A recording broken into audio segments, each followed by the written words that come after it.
Guys, एक ऐसे समय की कल्पना कीजिए जब पैसों का कोई वजूद नहीं था।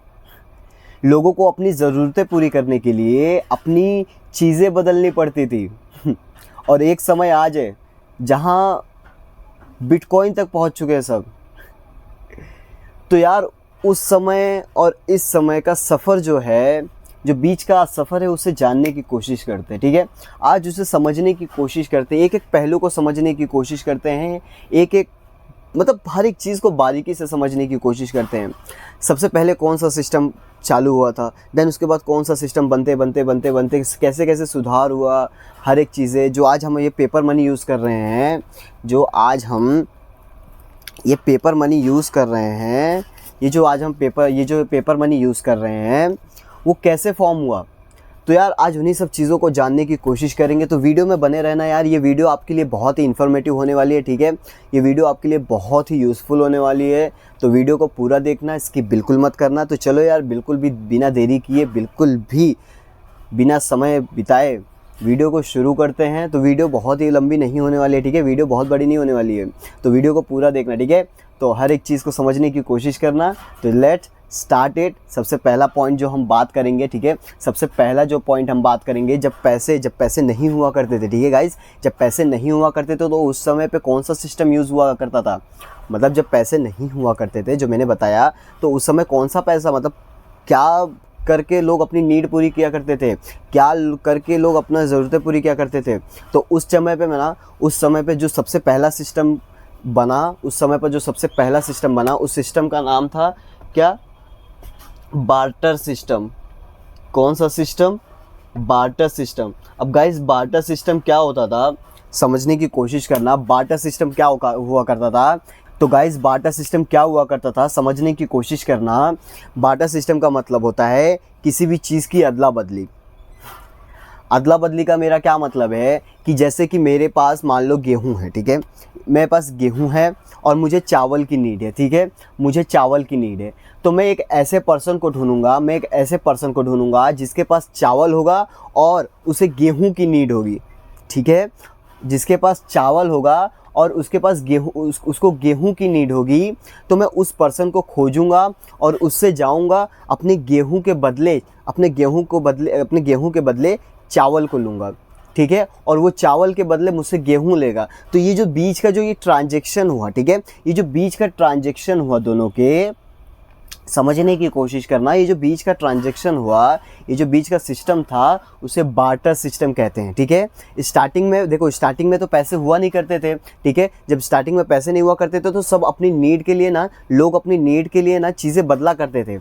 ठीक है, लोग अपनी नीड के लिए चीज़ें बदला करते थे अपनी, जैसे कि उन्हें ज़रूरत है। मान लो आपको ज़रूरत है, मान लो आपको किसी भी चीज़ की ज़रूरत है। ठीक है, देखो, उस टाइम की बात छोड़ दो, आज भी बहुत जगह होता है। हमारे गांव में ही देख लो, जब हमारे गांव में कोई मतलब वो आता है ना, वो जो तसला उसला बेचना, जो टप की तरह लेता है, टप बेचने आता है, तो वो टप के बाद मतलब उसको क्या चाहिए था, गेहूँ चाहिए रहता है। ठीक है, मान लो पैसे चाहिए रहता है, लेकिन वो गेहूँ लेता है टप के बदले। ठीक है, वो टप देता है, फिर गेहूँ लेता है। ठीक है, समझने की कोशिश करना, पैसा वैसा मत डालना अभी, बस समझने की कोशिश करना। वो जो ट्रांजैक्शन हो रहा है, वो दोनों जो सिस्टम हो रहा है लेन देन का, उसे बार्टर सिस्टम कहते हैं। बार्टर सिस्टम, जब कोई सिस्टम नहीं हुआ करता था ना, तो बार्टर सिस्टम हुआ करता था। सबसे पहले स्टार्टिंग में लोगों ने जो सिस्टम को अपनाया, वो बार्टर सिस्टम था। मतलब बार्टर सिस्टम में यही हुआ करता था कि लोग अपनी ज़रूरतें पूरी करने के लिए, अपनी नीड पूरी करने के लिए चीज़ों को बदला करते थे। जैसे मेरे पास अगर मुझे चावल की नीड है, तो मैं चावल वाले पर्सन को खोजूंगा और उससे चावल लूँगा और बदले में उसे मैं गेहूँ दूंगा। ठीक है, तो यार ठीक है, अब ये बार्टर सिस्टम तो आप समझ गए, लेकिन बार्टर सिस्टम की ना, तो गाइस समझने की कोशिश करना कि बार्टर सिस्टम की एक बहुत ही बड़ी प्रॉब्लम थी। क्या थी? अब जैसे कि देखो, मैंने बताया कि लोग अपनी ज़रूरतें पूरी करने के लिए चीज़ें अदला बदली किया करते थे। तो उसमें सबसे बड़ी प्रॉब्लम क्या हुआ करती थी कि जैसे कि मुझे अगर चावल की नीड है, ठीक है, तो मुझे अगर चावल की नीड है तो मैं किसी से भी जाके तो चावल की मतलब गेहूं बदल के चावल तो लूँगा नहीं, क्योंकि सामने वाले को भी तो ये नीड होना चाहिए कि मैं उसे गेहूं दूं। जैसे समझने की कोशिश करना, दोनों का माइंडसेट एक होना चाहिए था, मतलब दोनों का माइंडसेट एक होना चाहिए। जैसे कि मुझे नीड है गेहूं की, ठीक है, मुझे नीड है चावल की, ठीक है, मुझे नीड है चावल की, और सामने वाले को नीड होगी गेहूं की जो मेरे पास है, जो मेरे पास है गेहूं की, और उसके पास चावल है जो मुझे नीड है, तब हमारी चीज़ें अदला बदली हो सकती हैं। जैसे कि अगर मुझे नीड है गेहूं की, मुझे नीड है चावल की, ठीक है, और सामने वाले की नीड है दाल, ठीक है, समझने की कोशिश करना, सामने वाले की नीड है दाल, ठीक है, और मेरे पास दाल नहीं है, ठीक है, मेरे पास गेहूं है, मेरे पास गेहूं अवेलेबल है और मुझे चाहिए चावल, उसके पास चावल है लेकिन उसकी नीड है दाल, ठीक है, उसकी नीड है दाल, उसको दाल चाहिए, बदले में दाल चाहिए, तो मेरे पास दाल नहीं है, तो इससे ना हमारा अदला बदली नहीं हो पाता था। मतलब ये चीज़ के लिए ना सबसे बड़ी मेजर प्रॉब्लम यही थी कि दोनों का माइंडसेट मिलना, दोनों मतलब ऐसे ग्राहक खोजना, ऐसे ग्राहकों को खोजना जो आपके समान हो, जो आपकी नीडें पूरी करता हो, जो आपकी ज़रूरतें पूरी करता हो, जो आपके साथ आपकी चीज़ें बदल सकता हो, ठीक है। तो सबसे बड़ी प्रॉब्लम यही हुआ करती थी, समझने की कोशिश करना। बार्टर सिस्टम में जो सबसे बड़ी प्रॉब्लम फेस करते थे लोग, यही प्रॉब्लम फेस करते थे कि उन्हें ग्राहक सही नहीं मिलते थे। ग्राहक सही नहीं मतलब एक पर्सन सही नहीं मिलता था जिससे वो अपनी चीज़ें बदला, मतलब उन्हें बहुत ढूंढने की कोशिश करनी पड़ती थी कि किसे गेहूँ की नीड है, क्योंकि मेरे पास गेहूँ की नीड है और वो चावल बेच रहा हो। समझने की कोशिश करना, दोनों को मतलब दोनों की नीड पूरी हो रही है। अगर दोनों लोग मिलन कर रहे हैं मिलन कर रहे हैं, तो दोनों लोग अगर मिल रहे हैं तो दोनों की नीड पूरी हो। अगर इसे चावल की ज़रूरत है तो इसे चावल इससे मिले, और अगर इसे गेहूं की नीड है तो इसे गेहूं इसे मिले, तो जो दोनों की अदला बदली हो तो दोनों की ज़रूरतें पूरी हो जाएं। तो दोनों को मतलब ऐसे पर्सन खोजने पड़ते थे कि जो दोनों की ज़रूरतें पूरी कर पाए, और ऐसा बहुत ही कम होता था कि दोनों की ज़रूरतें पूरी, क्योंकि सबकी अलग अलग डिमांड होती थी। किसी को गेहूँ, किसी को चावल, किसी को दाल, किसी को तेल, किसी को मतलब सब कुछ वगैरह वगैरह सब कुछ अलग अलग होता था, तो सबको अलग अलग डिमांड होती थी, ठीक है। तो ये सिस्टम का सबसे बड़ा यही प्रॉब्लम था कि ज़रूरतें ना मिलना, ठीक है। तो इस सिस्टम को, ठीक है, इस सिस्टम को मॉडिफिकेशन किया गया, ठीक है। इस सिस्टम को फिर धीरे धीरे जब आगे बढ़ाया गया, तो इस सिस्टम को जब धीरे धीरे आगे बढ़ाया गया तो फिर एक नए सिस्टम को लाया गया। नए सिस्टम को लाया गया का क्या मतलब है? नए सिस्टम को क्या लाया गया? फिर लाया गया कमोडिटी मनी। क्या? Commodity money. अब कमोडिटी मनी क्या होता है गाइस, समझने की कोशिश करना, बहुत ही ध्यान से समझने की कोशिश करना। आपको बार्टर सिस्टम तो समझ में आ गया कि बार्टर सिस्टम क्या है, कि लोग अपनी ज़रूरतें पूरी करने के लिए अपनी चीज़ें बदला करते थे, ठीक है। लोग अपनी ज़रूरतें बदलने के मतलब लोग अपनी ज़रूरतें पूरी करने के लिए चीज़ें बदला करते थे, ठीक है। तो लेकिन ये फिर जब लोगों को मतलब सही से मिल नहीं पाते थे लोग, तो फिर उन्होंने ये उसमें सुधार करके फिर दूसरा क्या लाया? Commodity money. अब कमोडिटी मनी क्या है, समझने की कोशिश करना, बहुत ही सिंपल है। कमोडिटी मनी वो होता है जैसे कि कोई एक ऐसा असेस्ट जिसकी खुद की वैल्यू हो। खुद की वैल्यू का क्या मतलब है? जैसे कि गोल्ड, ठीक है, सोना, ठीक है, जैसे कि सिल्वर, ठीक है, जैसे कि नमक सॉल्ट, ठीक है, जैसे कि मतलब समझने की कोशिश करना, जिसकी खुद की वैल्यू हो। कमोडिटी मनी का मतलब होता है जैसे कि जिसकी वैल्यू, जिसकी इंट्रिंसिक वैल्यू खुद से डिसाइड हो, पहले से डिसाइड हो। जैसे कि मेरे पास, ठीक है, अब मतलब इन्होंने जब बार्टर सिस्टम नहीं पूरा हो पा रहा था तो फिर इन्होंने कमोडिटी मनी लाया। कमोडिटी मनी लाया का मतलब फिर इन्होंने जैसे कि गोल्ड, सिल्वर, सॉल्ट, मतलब अपनी ज़रूरतें पूरी करने के लिए। अब इसमें कैसा होता था कि अगर मुझे चावल की नीड है, ठीक है, मेरे पास सोने हैं, ठीक है, मेरे पास सोने के सिक्के हैं, ठीक है, सिक्का नहीं समझना, बस सोना समझना, तो मैं सोना दे के ना एक चावल लेता था। मतलब ये कमोडिटी मनी था ना, ये सब एक्सेप्ट करते थे क्योंकि सबको इनकी वैल्यू पता थी।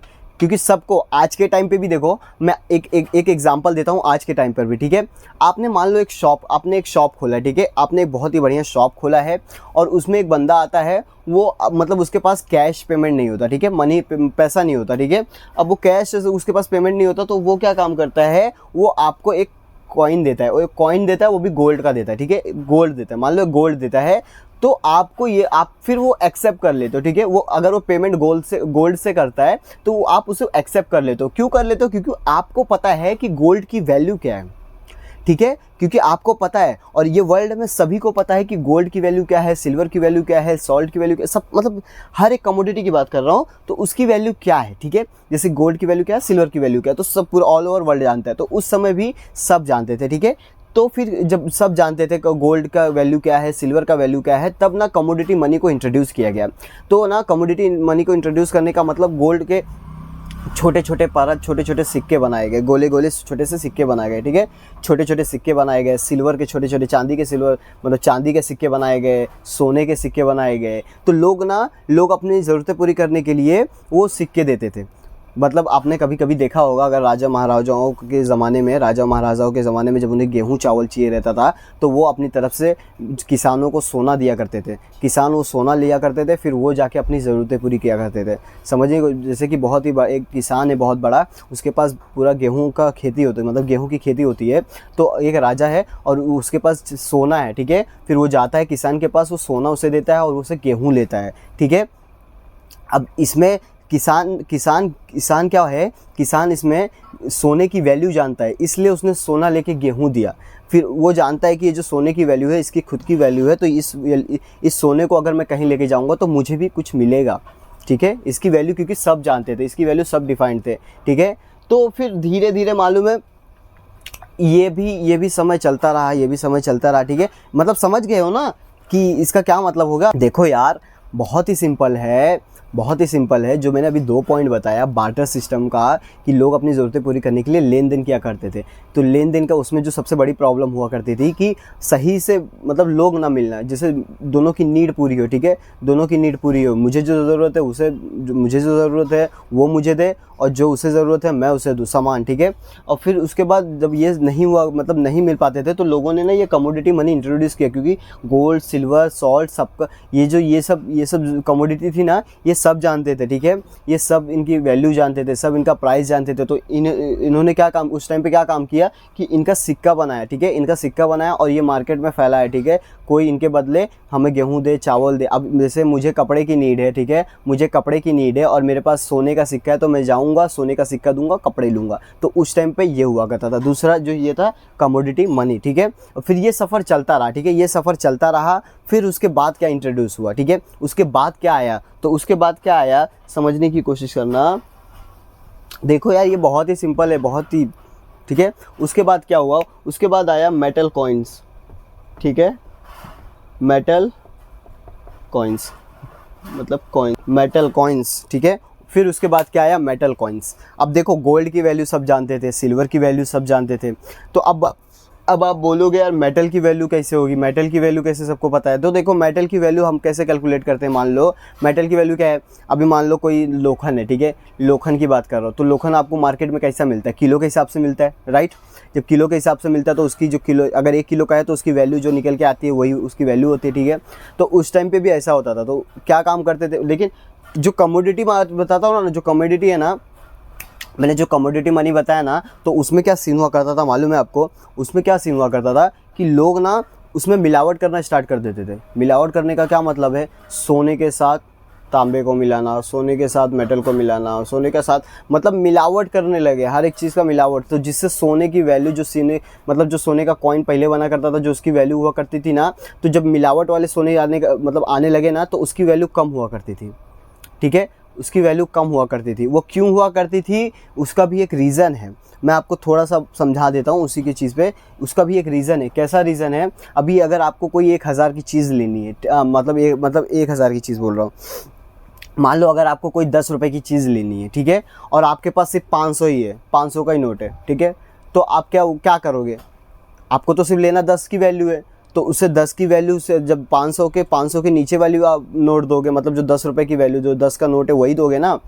तो वैसे वहाँ उस टाइम पे भी यही टेक्निक यूज़ की गई कि मतलब एक इतना बड़ा सोने की वजह से अगर उसे छोटी सी नीड होती थी तो उतना बड़ा सोना क्यों दे, उतने बड़े सोने का कॉइन क्यों दे। तो उसमें ना थोड़ा सा मिलावट कर करके सोने की वैल्यू को थोड़ा कम किया गया।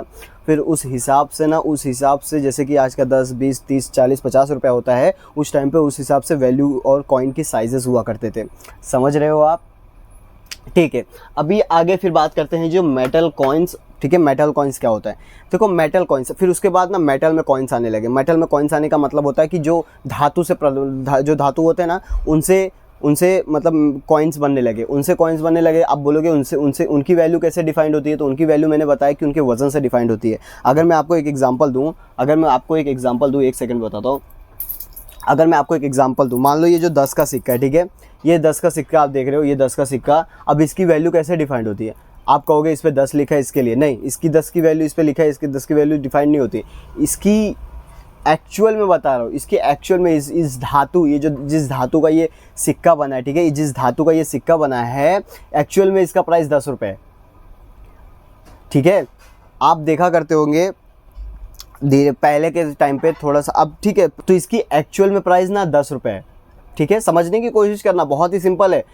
आप कहोगे अगर मैं कहूँ इस सिक्के की वैल्यू कितनी है, आप कहोगे 10 रुपये, यहाँ पर लिखा है, ठीक है, लिखा है, मैं भी मानता हूँ। अगर ना लिखा हो फिर भी इसकी वैल्यू 10 है, क्यों? क्योंकि जो इसका वज़न है, ठीक है, इसका जो वज़न है, इसकी जो इंट्रिंसिक वैल्यू है वो इसकी 10 वैल्यू है।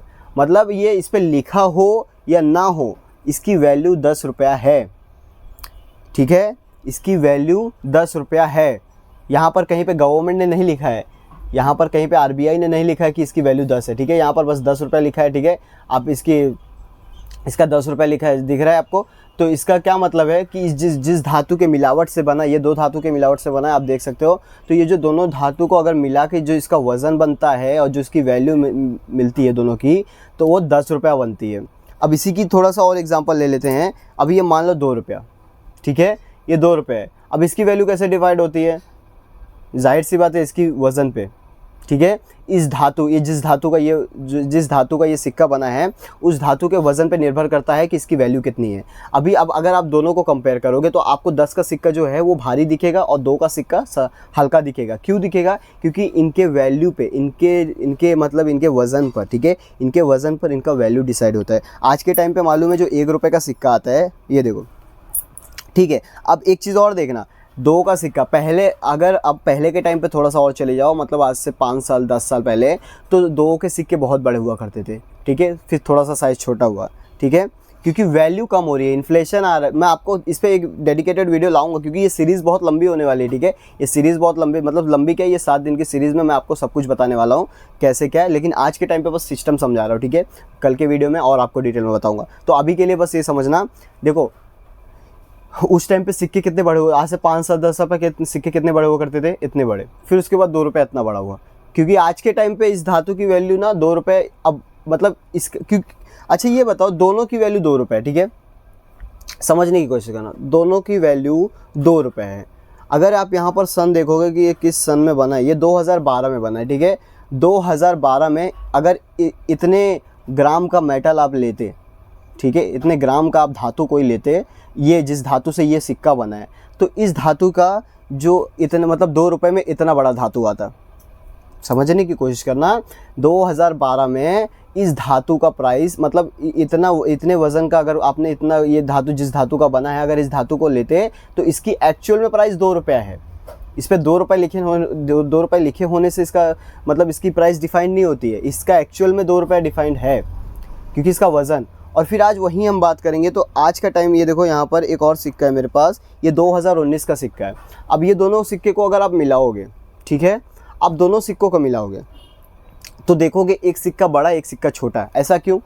तो ऐसा इसलिए होता है क्योंकि समय अनुसार इन्फ्लेशन आता है, मतलब समय अनुसार पैसों की वैल्यू घटती जाती है, समझना। अब ये जो अब इसी धातु की वैल्यू, इस धातु की वैल्यू आज से मतलब 2 रुपये जब थी, तो इस धातु की इसका वज़न देखोगे, इसका वज़न देखोगे, ये हल्का है, ये भारी है, ठीक है, ये भारी है। उस टाइम पे 2012 में इसकी वैल्यू 2 हुआ करती थी, इतने वज़न की 2 हुआ करती थी, 2 रुपये हुआ करती थी। लेकिन आज के टाइम पे आपको इतना सस्ता, मतलब इतना हल्का भी, इससे जो हल्का वाला है इसकी वैल्यू 2 रुपये हो गई है। मैं इसको आपको डिटेल में समझाऊंगा, लेकिन बस मैं इस समय आपको क्या समझा रहा हूँ, बस सिक्के के मतलब जो उस टाइम पे मेटल के सिक्के बने तो उनकी वैल्यू कैसे डिसाइड होती थी, मैं वो आपको समझाने की कोशिश कर रहा हूँ, ठीक है। तो फिर अभी आप एक चीज़ और देखना, ये 5 का सिक्का है, ठीक है। आप देखते हो हर एक सिक्का, मैं एक ही सिक्के की बात नहीं कर रहा हूँ, हर एक सिक्के की बात कर रहा हूँ। 1 रुपया, 2 रुपया, 5 रुपया, 10 रुपया, देन उसके बाद अब तो 20 रुपीज़ भी है। तो मतलब ये जो सारे सिक्के हैं इनकी वैल्यू ना इनके वज़न से डिफाइंड होती है। अगर क्योंकि इन पे आपको कहीं पे गवर्नमेंट का वो नहीं लिखा है, यहाँ पर कहीं पे गवर्नमेंट का मतलब आरबीआई ने सिग्नेचर नहीं किया है कि भाई इसकी वैल्यू 10 रुपये है। मतलब ये पेपर नहीं है, ये पेपर नहीं है। मैं आपको आगे समझाऊंगा, लेकिन अभी समझना ये कॉइन है। कॉइन की जो कॉइन होता है ना उसके वज़न पर उसकी वैल्यू डिफाइंड होती है, वज़न पर। इसकी वैल्यू जो इसका वज़न है ना, इसके वज़न के ऊपर इसकी वैल्यू 10 रुपया है, ठीक है। और यहाँ पर जो इसका सन लिखा रहता है ये 2012 का है, ये 2012 का सिक्का है, ठीक है। 2012 से ये 2012 का सिक्का है, तो 2012 में इसका जितना वज़न था, ठीक है, इसका जितना वज़न था उसकी वैल्यू 10 रुपया थी। अब आप आई होप आपको ये समझ में आ गया होगा कि मेटल कॉइन्स क्या हुआ करते थे। तो उस टाइम पे ना ऐसे धातु के अगर ठीक है, उस टाइम पे ना ऐसा धातु के गोले गोले सिक्के बना हुआ करते थे, जिससे वो उनको वैल्यू पता चलती थी, ठीक है। उन पे वो अपना मतलब मोहर लगा। मोहर का क्या मतलब है, जैसे कि आप यहाँ पर देख सकते हो कि यहाँ पर जो ये सिंबल लगा है, यहाँ पर देखो ये जो सत्यमेव जयते का सिंबल है।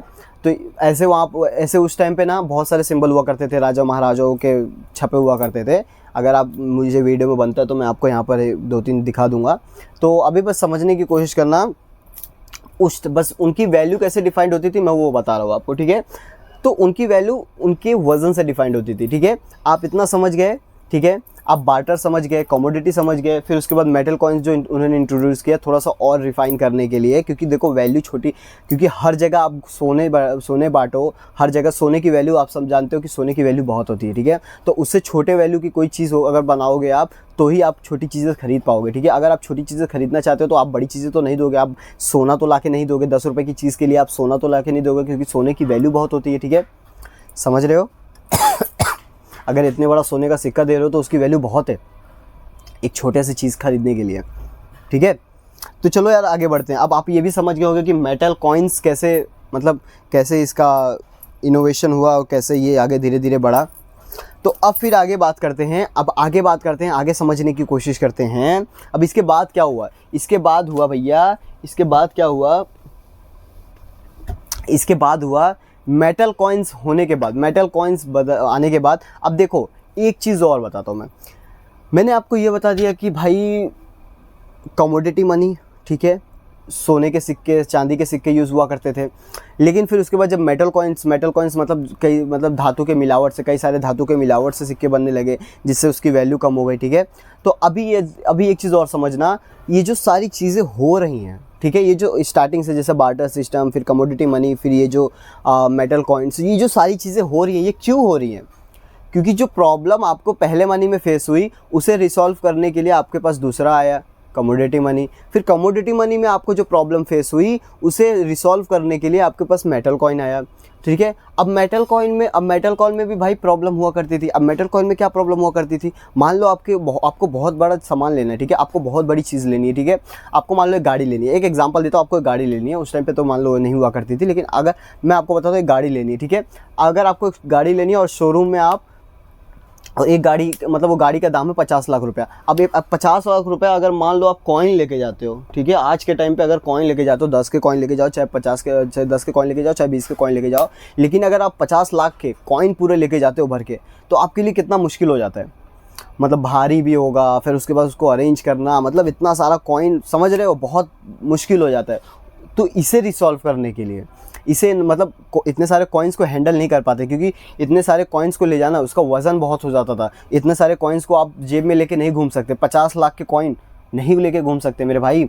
तो उस टाइम पे यही प्रॉब्लम फेस हुआ करती थी, मतलब उसको कैरी करना। क्या प्रॉब्लम हुआ करती थी, कॉइन्स को, मेटल कॉइन्स को या फिर गोल्ड सिल्वर गोल्ड कॉइन्स को कैरी करने में बहुत ही प्रॉब्लम हुआ करती थी। कैरी करने में क्या प्रॉब्लम हुआ करती थी कि यार इतने सारे कॉइन्स का वज़न हो जाता था, ठीक है, और इतने सारे वज़न को आप मतलब लेके जाओ यहाँ वहाँ, तो बहुत ही ज़्यादा प्रॉब्लम हुआ करते थे। तो फिर इसके बाद इसे रिसॉल्व करने के लिए फिर से एक नया सिस्टम लाया गया। तो फिर नया सिस्टम क्या लाया गया, पेपर मनी। क्या लाया गया, पेपर मनी। अब ये पेपर मनी क्या होता है, पेपर मनी जो ये आज का भी पेपर, अभी ये यहाँ तक मत पहुँचना, ठीक है, यहाँ तक अभी मत पहुँचना, यहाँ तक अभी पहुँचने में टाइम है, तो अभी समझना मैं क्या बता रहा हूँ। पेपर मनी का मतलब एक पेपर हो गया, ठीक है, मान लो। तो पेपर मनी का क्या मतलब हुआ, मान लो एक पेपर है, ठीक है, एक पेपर है, ठीक है, क्या है, एक ब्लैंक पेपर है। उस ब्लैंक पेपर पे मैंने इसकी वैल्यू डिफ़ाइन की, ठीक है। उस ब्लैंक पेपर पे मैंने इसकी वैल्यू डिफ़ाइन की। मैंने बोला कि इसकी वैल्यू 10 रुपया है और इस पर इस महाराजा का सिग्नेचर है, मतलब इसका ये है, उसका वो है। एक प्रॉमिस नोट आता है, ठीक है। उस पर एक प्रॉमिस नोट आएगा कि ये अगर ये पेपर आप कहीं पे दोगे, ठीक है, अगर इस पेपर को कहीं पे दोगे, अगर मान लो मैंने इस पर 10 रुपया लिखा, ठीक है, 10 रुपया लिखा और मैं यहाँ पे लिखता हूँ आई प्रॉमिस, ठीक है, आई प्रॉमिस, ठीक है, यहाँ पर आई प्रॉमिस लिख दिया मैंने। अब फिर इस पेपर को मैंने आपको बोला अगर इस पेपर को आप कहीं पे भी लेके जाओगे, ठीक है, इसको कहीं पर भी लेके जाओगे तो इसकी वैल्यू 10 रुपया डिफाइंड होगी, क्योंकि मैंने यहाँ पर 10 रुपया लिखा है, ठीक है। अगर मेरी वैल्यू है तो इसकी वैल्यू होगी, ठीक है। 10 रुपया इस पर लिखा है तो इसकी वैल्यू मतलब 10 रुपया है, इस पेपर की वैल्यू 10 रुपया हो गई, ठीक है। तो उस टाइम पे सबसे पहले क्या हुआ, पेपर मतलब जब कॉइन्स को कैरी करना मुश्किल हो गया तो पेपर्स मनी बना। तो पेपर मनी के लिए पेपर मनी बना। अब पेपर मनी यही क्या हुआ कि उसमें प्रॉमिस नोट लिखा रहता था। क्या लिखा रहता था? प्रॉमिस नोट लिखा रहता था कि किसी की वैल्यू मतलब जिसकी पेपर पे जो वैल्यू लिखी रहती थी उस पर डिफाइंड होती थी, ठीक है। इतना समझ गए आप? तो ये सबसे पहले स्टार्ट हुआ था, पता है, ये स्टार्ट हुआ था चाइना में, ठीक है, चाइना में स्टार्ट हुआ था। तो ये जो पेपर नोट बना ना, ये जो पेपर मनी बना ना, तो सबसे पहले चाइना में बना। चाइना में किसने बनाया था? मतलब बनाया तो भाई ये टैंग डेंसिटी था। किसने? टैंग डेनेसिटी प्रोनाउंस करने में प्रॉब्लम है, चाइना का नाम है ना। तो फिर उसके बाद लेकिन इतना पॉपुलर नहीं हुआ। पॉपुलर हुआ ये सॉन्ग डेंसिटी के बारे में, मतलब सॉन्ग डेंसिटी के टाइम पे, ठीक है, डेनेसिटी के बारे में, ठीक है, टाइम पर। तो उस टाइम पे ये फेमस हुआ। तो ये पेपर मनी था ना, ये थोड़ा सा मतलब दूसरे शहरों में अपनाने लगे। मतलब चाइना में शुरू हुआ, जब ये पॉपुलर हुआ तो कई सारे कंट्रियों ने अपनाना स्टार्ट कर दिया, ठीक है, क्योंकि ये कैरी करना आसान था। पेपर पे एक नोट लिखा रहता था कि इसकी वैल्यू इतनी डिफाइंड है, ठीक है। अगर हो सकता है तो मैं आपको यहाँ पर एक पिक लगा दूंगा तो आपको समझ में आ जाएगा, ठीक है। तो फिर अब उसके बाद अब बात करते हैं, जब ये इसको कैरी करना स्टार्ट हुआ, ठीक है, इस पर भी प्रॉब्लम ये थी कि जैसे कि अगर एक कंट्री में एक राजा को कोई जानता है तो पूरे वर्ल्ड में किसी कोई नहीं जानता, ठीक है। तो पूरे वर्ल्ड में कैरी करने के लिए, पूरे वर्ल्ड में बनाने के लिए, पूरे वर्ल्ड में पेपर मनी को बनाने के लिए, तो उसमें अब फिर इसमें क्या मॉडिफिकेशन किया गया, अब उसे समझते हैं। तो पेपर मनी में मॉडिफिकेशन करने के लिए फिर कौन सा एरा आया? द गोल्डन, ठीक है, द गोल्डन क्या आया? द गोल्डन स्टैंडर्ड, ठीक है, द गोल्डन स्टैंडर्ड, समझने की कोशिश करना। पेपर मनी के बाद फिर ये सिस्टम आया, the golden standard. Golden standard का क्या मतलब हुआ कि देखो गोल्ड की वैल्यू सब जानते थे, ठीक है, ऑल ओवर वर्ल्ड गोल्ड की वैल्यू सब जानते थे, क्योंकि जब पेपर मनी थोड़ा सा पॉपुलर हुआ तो सब ने उसे थोड़ा सा मतलब इम्पोर्टेंस देना स्टार्ट किया। तो इम्पोर्टेंस देने का स्टार्ट करने का क्या मतलब, उन्होंने सोचा कि यार ऐसा कौन सा पेपर बनाए जिससे पूरे वर्ल्ड में मतलब ट्रांजैक्शन हो पाए, ठीक है। तो फिर द गोल्डन स्टैंडर्ड आया। द गोल्डन स्टैंडर्ड का मतलब जो पेपर बनता था ना, अभी मान लो ये पेपर है, ठीक है, अब ये पेपर है, अब इसके पीछे किसकी वैल्यू डिफाइंड होती है? अब इसके पीछे डिफाइंड होती है गोल्ड की वैल्यू। किसकी वैल्यू? गोल्ड की वैल्यू, ठीक है। अब इसके पीछे किसकी डिफाइंड होती है? गोल्ड, सोने की। मतलब एक स्पेसिफिक अमाउंट ऑफ गोल्ड इसके ऊपर रिजर्व होता था। जो पेपर होता था ना उसके पीछे रिजर्व होता था, ठीक है। समझने की कोशिश करना। इस वजह से ना पूरे ऑल ओवर वर्ल्ड में इसे मतलब एक्सेप्ट करना स्टार्ट कर दिया, ठीक है, एक्सेप्ट करना स्टार्ट कर दिया बिकॉज ऑफ द गोल्ड, क्योंकि गोल्ड की वैल्यू है, गोल्ड की इंट्रिंसिक वैल्यू है। तो गोल्ड की वजह से इस पेपर की वैल्यू को डिफाइन किया गया। इसके पीछे ना गोल्ड को रिजर्व किया करता था, ठीक है, रिजर्व किया जाता था, ठीक है। तो इससे ना एक स्पेसिफिक अमाउंट ऑफ गोल्ड को रिजर्व किया जाता था इसके पीछे। तो जिस वजह से इसकी वैल्यू क्रिएट हुआ करती थी, जिस वजह से इसकी वैल्यू क्रिएट हुई, और उस वैल्यू क्रिएट होने की वजह से ये ट्रांजैक्शन में काम आया, ठीक है, all over the world transaction में काम आया। फिर इसके बाद अब बात करते हैं हम जो आज के टाइम पे मनी चल रहा है, ठीक है। आप ये समझ गए, बार्टर सिस्टम समझ गए, ठीक है। बार्टर सिस्टम के बाद क्या आया?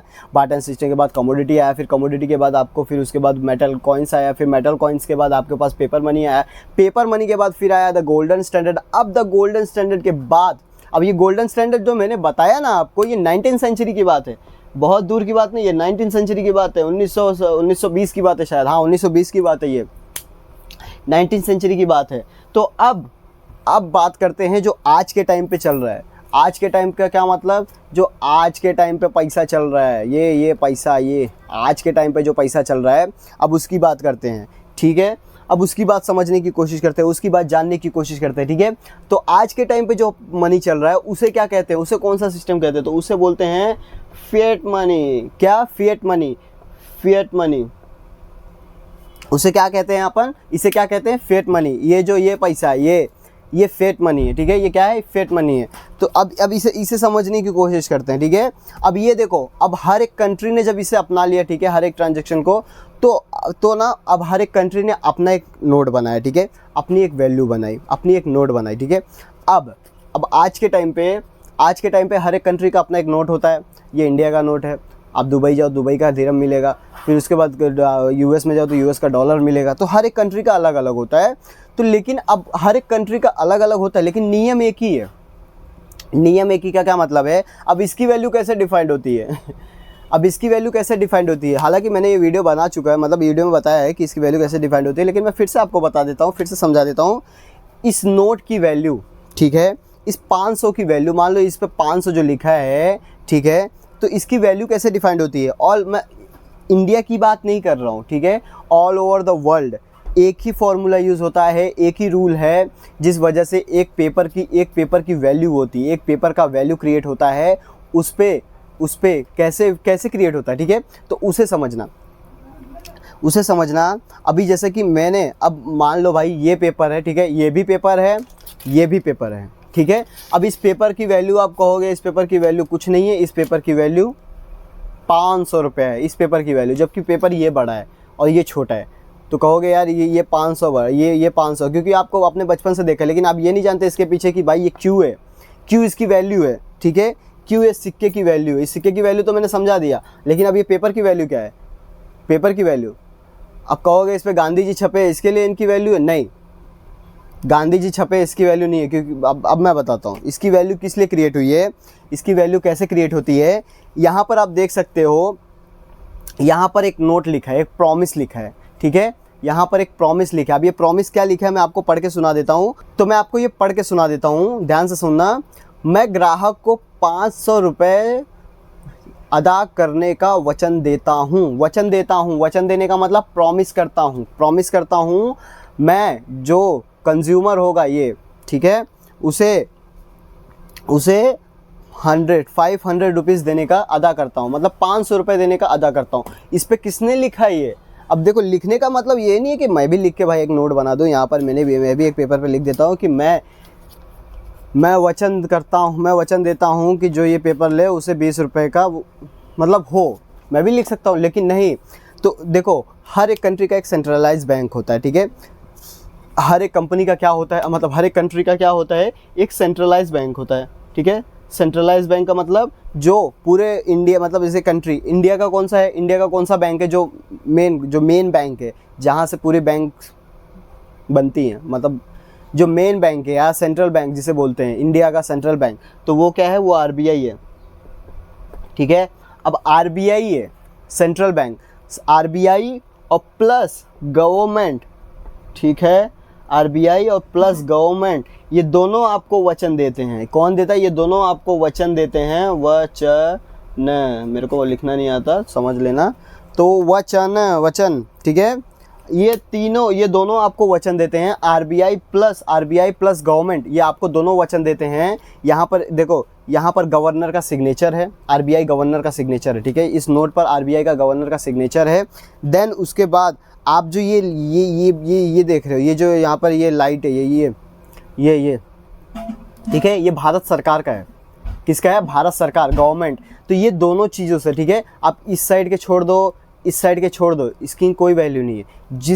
ये दोनों की वैल्यू, एक प्रॉमिस नोट, ये प्रॉमिस नोट कौन अदा करता है, आरबीआई गवर्नर। और जो ये आप देख रहे हो, ये ब्लूइश कलर का ये जो पॉइंट, ये आप एक बार फिर से देख लो, सही से देख लो, ये जो पॉइंट है, ये जो आप नोट खोल के देख लेना, यहाँ पर जो ये लाइन होती है, जो चित्ता लाइन होती है, जहाँ इस पर देखोगे ना, भारत लिखा है, भारत का मतलब ये गवर्नमेंट का एक स्टिकर है। तो ये गवर्नमेंट का एक स्टिकर है, गवर्नमेंट प्लस आरबीआई दोनों वचन देते हैं कि इस पेपर को आप कहीं भी यूज़ करोगे तो इस पे इसकी जितनी वैल्यू लिखी होगी उतना आपको हक मिलेगा। ठीक है, समझ गए। वैसे ही हर एक कंट्री का अलग होता है। ठीक है, आप डॉलर पे जाओगे तो डॉलर भी अलग होता है, युआन भी अलग होता है, दिरहम भी अलग होता है, मतलब चाइना फाइनेंस जहाँ भी जाओगे सबका अलग होता है। लेकिन एक चीज़ जो कॉमन होती है वो होती है गवर्नमेंट और प्लस सेंट्रलाइज बैंक।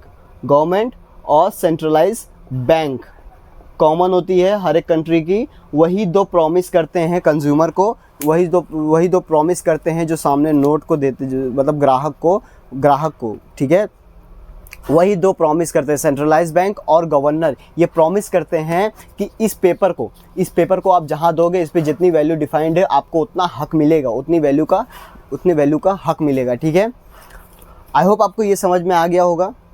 ठीक है, आपको पैसे की वैल्यू समझ में आ गई होगी कि ये पैसे की, देखो ये पूरे पेपर की वैल्यू कुछ नहीं है। आप यहाँ पर देखोगे तो एक होता है आरबीआई गवर्नर। ठीक है, आरबीआई गवर्नर का एक सिग्नेचर है जहाँ पे उन्होंने लिखा है कि मैं ग्राहक को 500 रुपये देने का मतलब अदा करने का वचन करता हूँ। ठीक है, और फिर उसके बाद यहाँ पर एक पट्टी लगी है जो गवर्नमेंट की लगी है, सरकार की लगी है। तो ये दोनों की वजह से इस पूरे नोट की वैल्यू डिफाइंड है। आप कभी भी जाओगे ना, आप कभी भी जब देखते हो ना, तो नकली नोट डिफाइन करने के लिए, नकली नोट पहचानने के लिए लोग ये लाइन देखते हैं कि ये स्टिकर सही है और यहाँ पर ये ग्राहक जो यहाँ पे गवर्नर का साइन रहता है वो सही है। ठीक है, तो ये दोनों चीज़ों से देखते हैं। और ये सब सारी चीज़ें जो है ना, ये सब जो आप बाजू में ये सब देख रहे हो, तो ये सब चीज़ें असली और नकली पता करने के लिए होती हैं। ठीक है, फिर भी नहीं पता कर पाते लोग। ठीक है, अब आप ये समझ गए होंगे कि किसी भी पेपर मनी जो फिएट मनी होती है, ठीक है, फिएट मनी होती है उसकी वैल्यू कैसे डिफाइंड होती है। ठीक है, और उसकी वैल्यू जैसे डिफाइंड होती है उसकी वैल्यू सब जानते हैं। आज के टाइम पे पैसा देके सब कुछ भी ले लेते हो। ठीक है, आज के टाइम पे पैसा देके आप कुछ भी ले लेते हो, लेकिन जो पैसा होता है उसकी वैल्यू कैसे डिफाइंड होती है आपको शायद समझ में आ गया होगा। ठीक है, अब इसके आगे बात करते हैं। ठीक है, अब इसके आगे क्या बात करते हैं, अब इसके देखो फिएट मनी के आगे अब क्या हो गया, अब तो सब डिजिटाइल हो गया ना, डिजिटलाइज हो गया, अब तो सब डिजिटल हो गया। ठीक है, अब तो सब डिजिटल हो गया ना।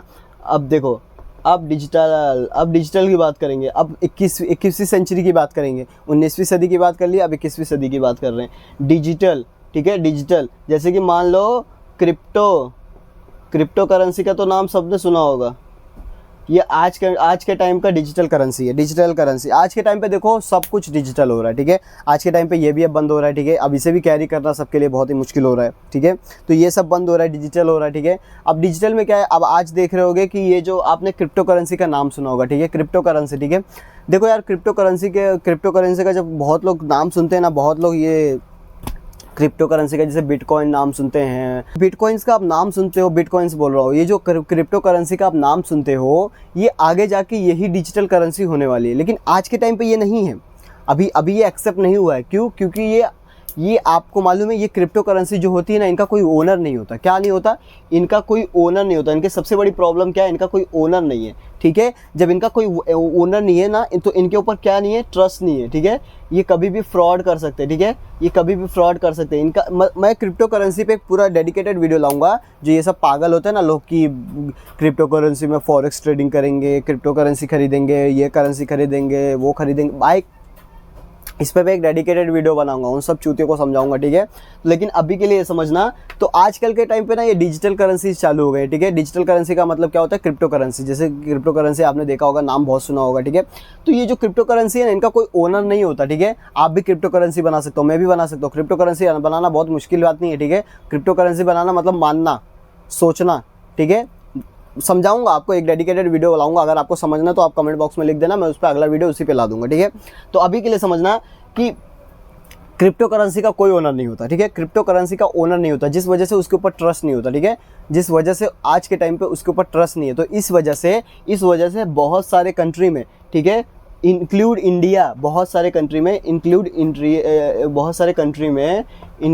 इंडिया की बात कर रहा हूँ, ये बैन है, क्रिप्टो करेंसी बैन है। ठीक है, क्रिप्टो करेंसी में ट्रेड करना बैन है। क्यों बैन है? मतलब क्रिप्टो ट्रेड करना बोल रहा हूँ, मतलब एक्सेप्ट करना किसी को। आप अभी देखो, ये आप बिटकॉइन देके आप किसी, आज के टाइम पे इंडिया में बिटकॉइन देके किसी को कुछ ले नहीं सकते हैं। लेने मतलब देखो, वो भी वैल्यू अगर जानता है तो वो लेने का काम कर देगा, लेकिन गवर्नमेंट एक्सेप्ट नहीं करेगी ना, उसका वो ट्रांजेक्शन नहीं करेगी ना।